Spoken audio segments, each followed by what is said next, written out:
നമ്മുടെ ജീവിതത്തിലെ എല്ലാ ദിവസങ്ങളിലും നാം രണ്ട് കാര്യങ്ങൾ ചെയ്തുകൊണ്ടേയിരിക്കണം. നോ ടു സെൽഫ്, സ്വയത്തോട് വേണ്ട എന്നും, യെസ് ടു ഗോഡ്, ദൈവത്തോട് അതേ എന്നും. ഇതൊരു ക്രിസ്തീയ അച്ചടക്ക രീതിയാണ്.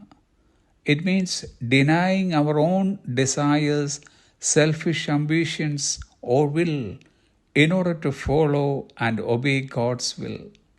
ദൈവഹിതം പിന്തുടരാനും അനുസരിക്കാനും വേണ്ടി സ്വന്തം ആഗ്രഹങ്ങളെയോ സ്വാർത്ഥ അഭിലാഷങ്ങളെയോ ഇച്ഛയെയോ നിഷേധിക്കുക എന്നാണ് ഇതിനർത്ഥം.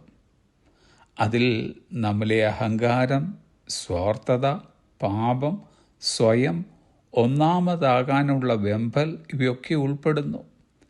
ഇതിൻ്റെ മേൽ ഒരു നിയന്ത്രണമുണ്ടാകുകയും ഇതിനോടൊക്കെ നോ എന്ന വൈമുഖ്യം കൂടാതെ പറയാനും നിലകൊള്ളുവാനും കഴിയണം. യേശു കർത്താവ് പറഞ്ഞതത്രേ. ലൂക്കോസിൻ്റെ സുവിശേഷം 9-ാം അധ്യായം 23-ാം വാക്യം, എന്നെ അനുഗമിപ്പാൻ ഒരുത്തൻ ഇച്ഛിച്ചാൽ അവൻ തന്നെത്താൻ നിഷേധിച്ച് നാൾതോറും തൻ്റെ ക്രൂശ് എടുത്തും കൊണ്ട് എന്നെ അനുഗമിക്കട്ടെ. നോ ടു സെൽഫ്, സ്വയത്തോട് വേണ്ട എന്ന നിലപാട് മാത്രം എടുത്താൽ പോരാ. യെസ് ടു ഗോഡ്, ദൈവത്തോട് അതേ എന്ന നിലപാട് നാം എടുക്കുന്നവരായിരിക്കണം. നമ്മുടെ ജീവിതത്തെയും തിരഞ്ഞെടുപ്പുകളെയും ഭാവിയെയും ദൈവത്തിൻ്റെ ഉദ്ദേശ്യത്തിനായി സമർപ്പിക്കുന്ന പ്രക്രിയയാണ് യെസ് ടു ഗോഡ്, ദൈവത്തോട് അതേ എന്നുള്ള നിലപാട്.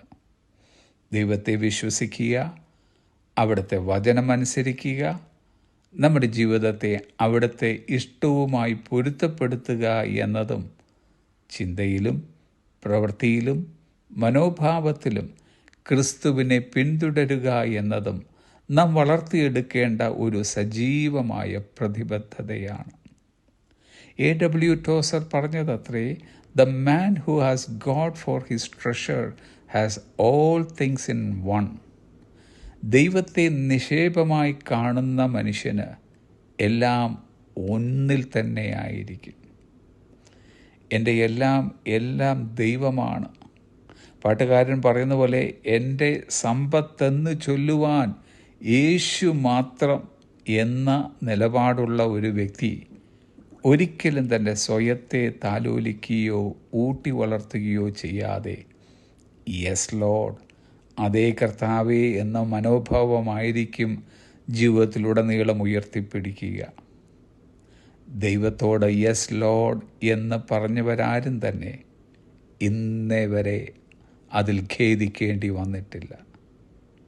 യേശുവിൻ്റെ അമ്മ മറിയ ദൈവമുമ്പാകെ പറഞ്ഞ സമർപ്പണ വാചകം നമുക്കും ആവർത്തിക്കാം.